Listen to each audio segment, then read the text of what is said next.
according to recent data, 50% worldwide website developed by WordPress present now. বর্তমান সময়ে প্রায় 50% worldwide website WordPress ডেভেলপমেন্টে। So আজকে আমরা কথা বলবো এই ওয়ার্ডপ্রেস নিয়ে, ওয়ার্ডপ্রেস কিভাবে কাজ করে এবং ওয়ার্ডপ্রেস জিনিসটা কি। সো ওয়ার্ডপ্রেস হচ্ছে যে একটি free and open source software development tools or approach. So WordPress mainly কাজ করে সফটওয়্যার ডেভেলপমেন্ট লাইফ সাইকেলের একটি মডেল রয়েছে বা একটি অ্যাপ্রোচ রয়েছে, সেটা হচ্ছে rapid application development. So rapid application ডেভেলপমেন্টের মেইন যে ভিত্তি সেটা হচ্ছে যে এটা 4th জেনারেশন ল্যাঙ্গুয়েজ হিসেবে কাজ করে। সো আমাদের একটু জানতে হবে 4th জেনারেশন ল্যাঙ্গুয়েজটা কি। আমরা যদি প্রথমে ল্যাঙ্গুয়েজ বিবেচনা করি তাহলে সেটা হচ্ছে কম্পিউটার 0 এবং 1, এটা হচ্ছে যে 1st জেনারেশন ল্যাঙ্গুয়েজ, এবং এরপরে আরও ডেভেলপ হওয়ার মাধ্যমে 3rd জেনারেশন ল্যাঙ্গুয়েজটা হয়েছে আমাদের সি, জাভা, পাইথন, এইগুলো হচ্ছে যে আমরা 3rd জেনারেশন ল্যাঙ্গুয়েজ ধরতে পারি।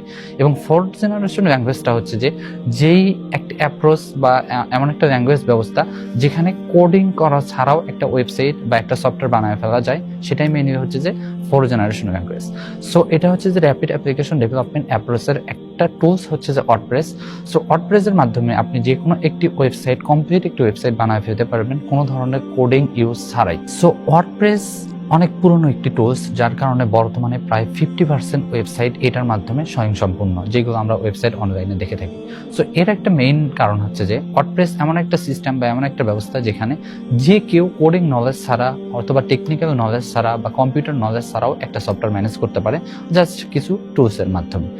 সো ওয়ার্ডপ্রেস ডেভেলপমেন্ট বলতে আমরা আমাদের ওয়েবসাইটের যখন আমরা কোথাও থেকে একটি ডোমেন এবং হোস্টিং নেই, সেই ক্ষেত্রে তারা একটা সি প্যানেল বা অন্যান্য যেই টুলসগুলো রয়েছে এগুলো প্রোভাইড করে থাকে। সো আমরা যদি সি প্যানেল বিবেচনা করি, সেই ক্ষেত্রে সি প্যানেলে আমরা ওয়ার্ডপ্রেস শর্টকাট টুল ইউজ করে আমরা হচ্ছে যে ওয়ার্ডপ্রেসের যেই প্লাগইনগুলোর মাধ্যমে, সেটআপের মাধ্যমে আমরা একটি ওয়েবসাইট বানাতে ফেলতে পারি। সো আশা করি বুঝতে পেরেছেন। Thanks for watching. দেখা হবে পরবর্তী কোনো ভিডিওতে।